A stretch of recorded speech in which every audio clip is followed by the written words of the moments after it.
One of the mitzvahs that I constantly had difficulty explaining to Balabatim over the years was the mitzvah that is found in Parshas Zachar of this Sedra of Tetzei's conclusion, in which HaKadosh Baruch Hu reminds us that we are forever to remember what Amalek did to us when we left the land of Egypt, and consequently commanding us that we need to destroy them.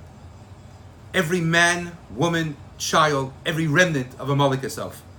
And I always had such a difficult time explaining it to people because after all, Jews aren't simply liberal by nature, but they're ohavim, they're people of heart, they're people of compassion, they're people of empathy, they're people of sympathy.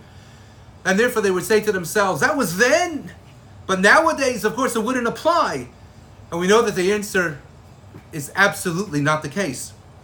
The Rav, Zecher Tzadik Kodesh Levracha, Rav Soloveitchik Zatzal used to point out in the name of his father Ramosha that whereas the Rambam in Hilchos Malachim explains that the mitzvah of Hacharem Safrimim, by the Shiva Amamim, by destroying the 7 nations to be found within the land of Canaan, within the land of Eretz Yisrael, is no longer applicable because we cannot accomplish it. We can't facilitate it. But for Avad Zichron, we can't properly identify them.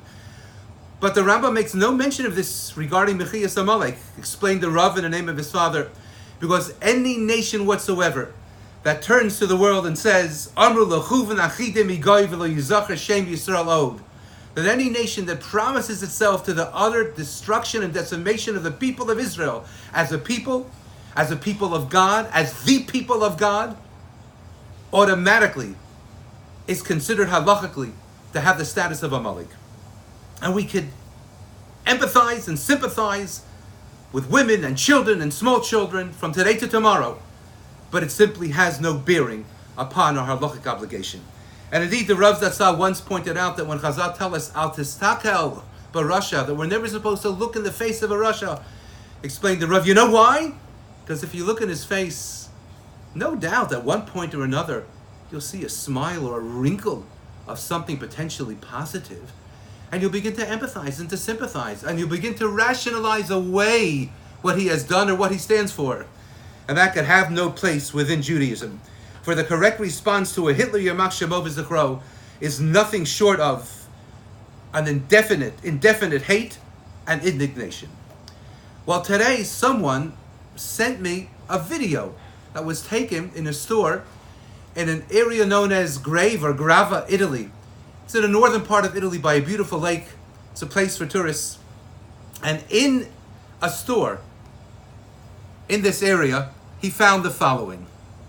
The person filmed that someone had discovered this.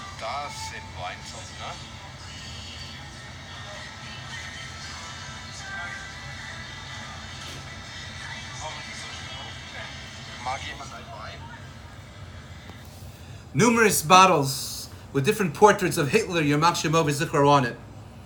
With Mein Kampf, with a salute of the famous Hitler salute. And when I quickly Googled to see what this was all about, I saw that this goes back to 2012. And these bottles are still being made. And even though there's been somewhat of an outcry, the bottles exist. They're on shelves in different establishments. And we're reminded that the Torah HaKadosha and the wisdom of HaKadosh Baruch Hu, that is by definition both eternal in nature, omniscient and omnipotent, always is applicable, always is correct, always is on the mark.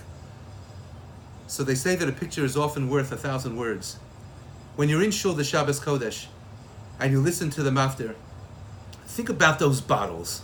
Think about when we drink on Purim, Adal Yoda, Beit Orah Hama Levarach Mordechai, and we become inebriated. When we're drinking our wine commemorative of the Sudasul Shalach HaSherosh and that of Esther, that led ultimately to our Geula. Think about what they're drinking, even if it's a minute portion of humanity. Think about the fact that it could Lo Aleinu Rachmana Litzlan happen again. And remember what the Maftir says, and remember that the Torah Kadosha is eternal in nature and has relevance in each and every day. Good Shabbos.